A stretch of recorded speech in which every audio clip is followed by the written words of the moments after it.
It's time for us to check back in with the thread that runs so true. If you missed any of the previous readings, just look in the description below for a playlist.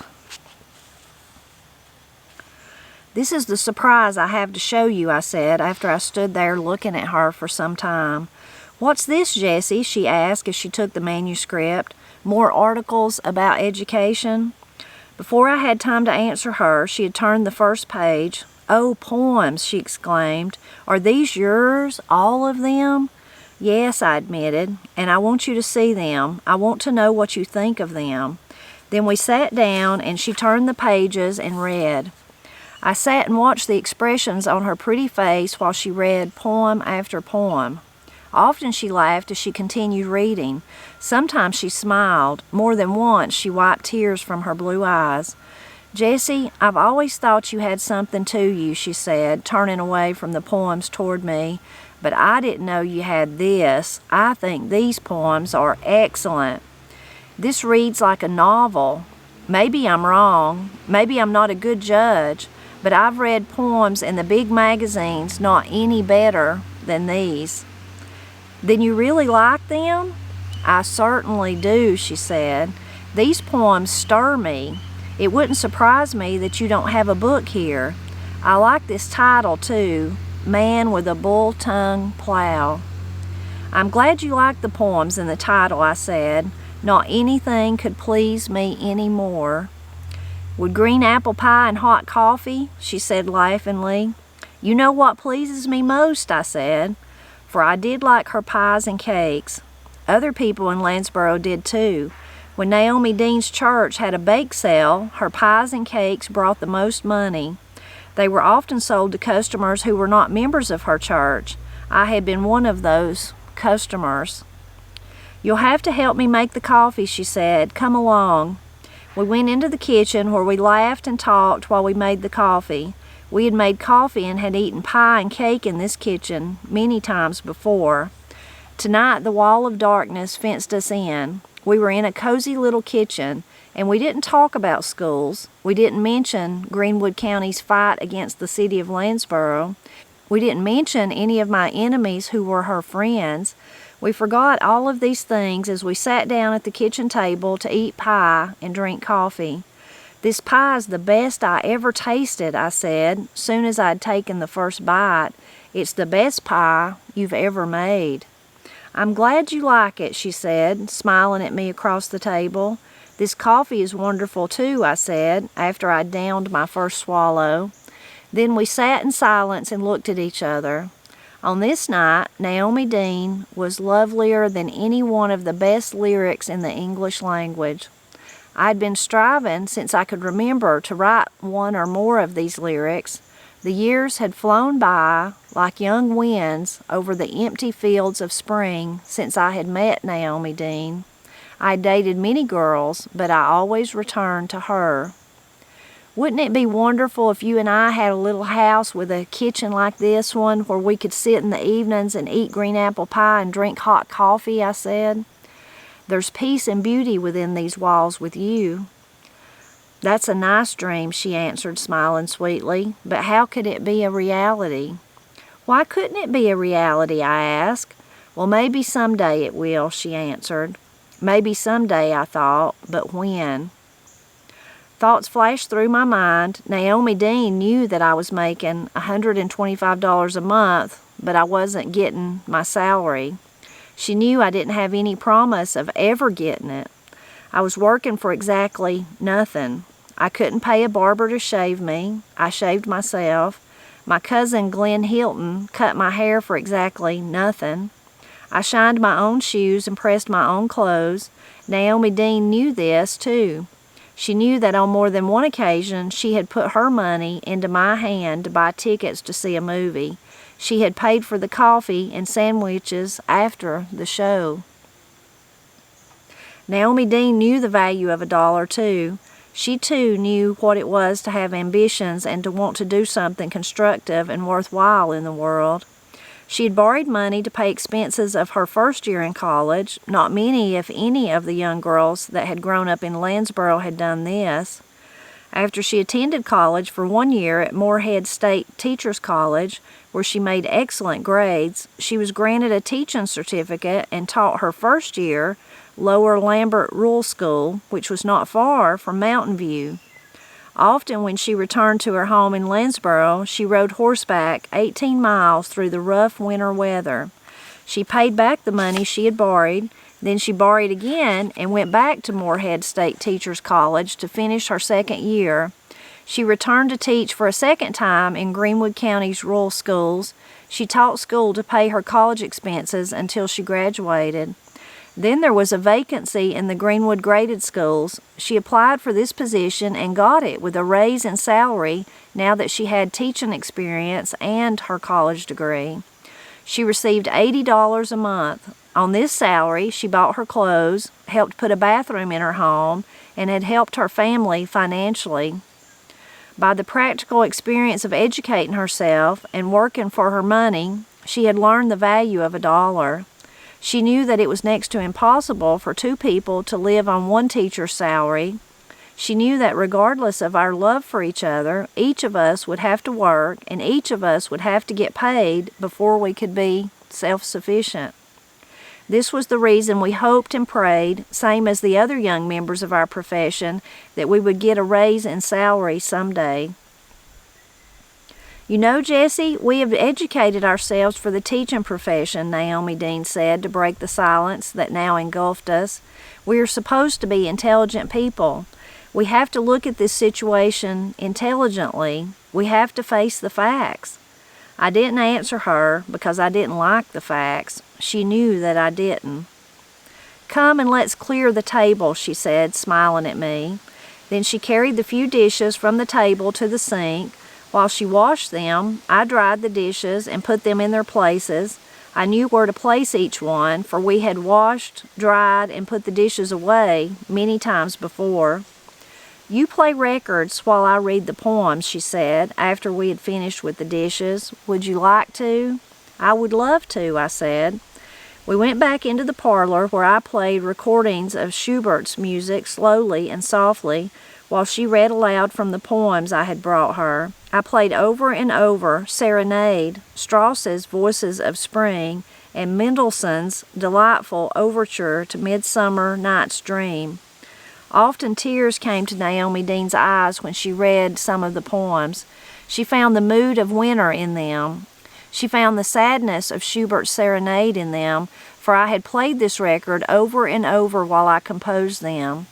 When she read the poems about spring, her mood changed to be as delightful and as gay as that in Voices of Spring. I had written poems while I played this record over and over, too. Her voice was soft and beautiful, and the poems took a new and different meaning they did not have for me when I wrote them. I listened to her read them while I kept on winding the phonograph and changing the records until midnight. This was the time for me to leave. Then I left a dream of love and the peace and beauty behind these sheltered walls. I faced the winter wind for 5 miles through the cold and windy darkness over the high and rugged range of hills that lay between Lansboro and my father's home. I couldn't stay any longer at the Lansboro Hotel, not after I had failed to pay for my last month's room rent and board. I'd left laundry and dry cleaning bills unpaid too. The Lansboro Hotel was owned and operated by Lansboro people who were not in sympathy with one who had fought their school system, and this made it very inconvenient for me since Lansboro, the county seat of Greenwood County, was in the north-central part of the county and all the main county roads led there. I knew that when I went home to live again, my walking 5 miles to and from my work in winter weather would often be very difficult. My not getting credit at the Lansboro Hotel would not squeeze me from my non-paying position as superintendent of Greenwood County Schools. I would stay with my work. There wasn't anything but sickness or death that could stop me. I was fighting to the bitter end. I walked proudly with my head high to and from my work. I walked proudly, but a little afraid, through Lansboro, where I was at that time the most despised person that ever stepped on their streets. I walked happily through the mud, sleet, rain, and snow, over the path that wound around and over the high hills to my home. I walked to the log shack that my grandfather, Nathan Hilton, and I had built. He was 75 years old, and I was a boy of 14 when we built this house. We put every log, plank, and stone into it while my father worked on the railroad section to pay for the land. In this shack, which was not the best and certainly not the worst in the community, I knew that I would always have a bed. I knew that I would always have food because we had saved the surplus from the fat years to tide us through the lean.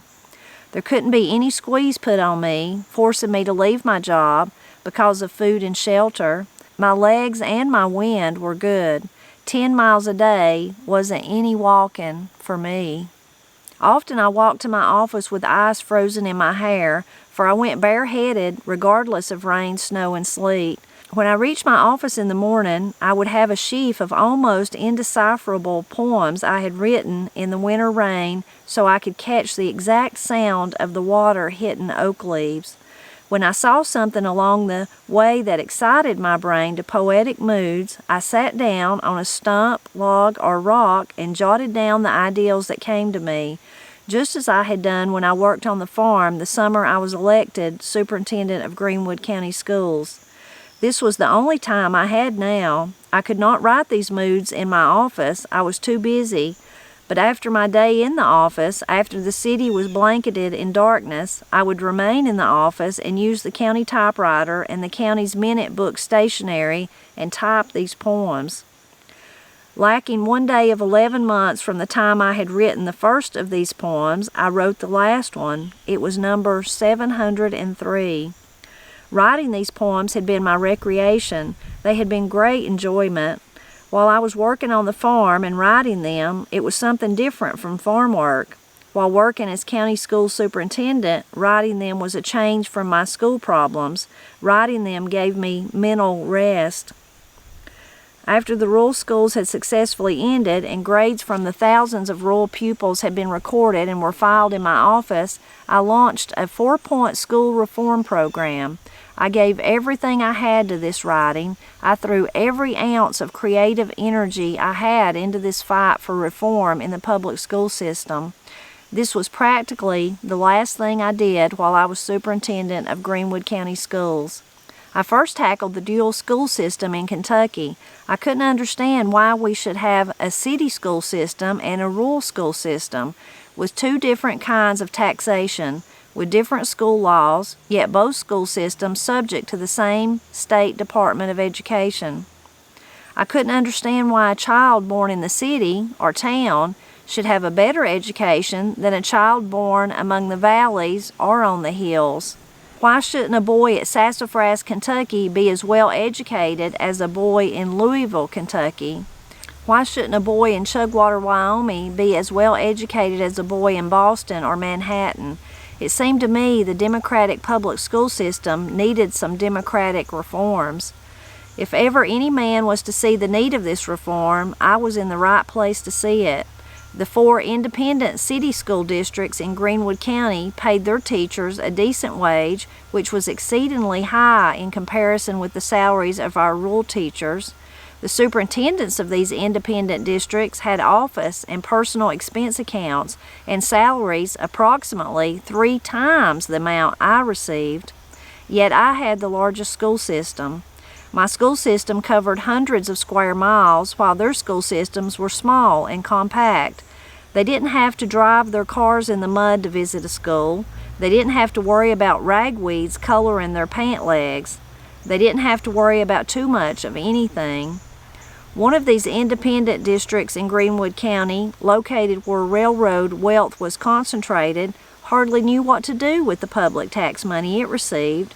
This independent school system could spend as much on football and basketball teams as we paid to operate 14 rural schools, where at least 500 rural pupils got their education. It could and did invest its surplus money while county rural teachers were unpaid. Teachers in this independent system received more than twice the salary of our teachers. Furthermore, when their salaries were due, they got their money. This all came about by unfair distribution of taxes, for we helped to support the railroad company who paid them this big local tax. This railway company hauled freight from Greenwood County farms, timber from Greenwood County slopes, coal from Greenwood County mines. This railway company hauled Greenwood County passengers. Perhaps the Greenwood County people supported this railway company more than the people living in the cities. The railway company's lawyers tried to get as much of their possessions into the county because of the law that allowed us to tax them only half as much. If we hadn't had the dual school system, Lansboro would not have been fighting us. We would not have been fighting Lansboro. We would have been sending our East End High School pupils to Lansboro High School. I knew that this system, as long as it lasted, would be a source of trouble, because Kentucky is predominantly rural, and in this case, the tail was wagging the dog. I offered, instead of this dual school system, a county unit plan. In this county unit plan, the school system was simplified. This was to put independent school districts and rural school districts under the county system. Let the county school superintendent be over the whole system. Let the school tax be equalized in all the districts. Pay all teachers upon the basis of qualification and experience. By this system, we would have 120 units in Kentucky, subject to the state superintendent of schools and the State Department of Education. This would have simplified the whole system. Pay our local school taxes to the state and let the state return this money, similar to the per capita money, on a fair and equal distribution to all the counties of the state. Let them receive so much for each pupil enrolled in the school census. In this way, the wealthy counties, such as Greenwood County, would be helping one of the many pauper counties in our state which couldn't support its schools. I worked days and nights on this article. After I had finished it, I could not find anyone who would print it. Poor Jesse. We'll stop right there for today. Makes you wonder, that last part, he could find no one who would print it. Eventually, I'm sure Kentucky did do that, did have a county system over the schools. So it makes you wonder how long after this, after Jesse was writing this, that happened. How long did that take to happen? I suppose you could go back in the history books of Kentucky and find that out. But it really doesn't make any sense, especially when you consider the taxation. It kind of doesn't make any sense, like we've seen in the book with Jesse, where the county seat is where the superintendent's office of the county schools are. Makes sense. That makes sense, okay. But then that school right there beside him is not part of his. I mean, the town is not under his jurisdiction, I guess you would say. So, and then it's caused the problem of, remember, the kids on the buses. They wanted them to pay to go there. Then they said, well, no, we can't pay. We're broke. We're going to send them over here. So anyway, it's caused all kinds of problems. So you can see that even with the counties, whether you're in Kentucky or anywhere else, even then there's, of course, educational problems even till today.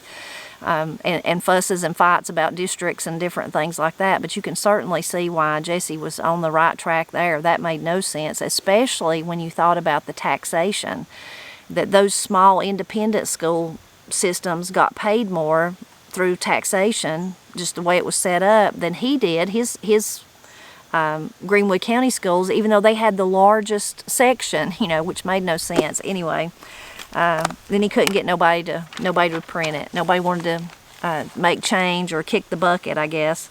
So nobody would change it or would print it, and then there was no change. Like I said, eventually there was. It makes you wonder how long.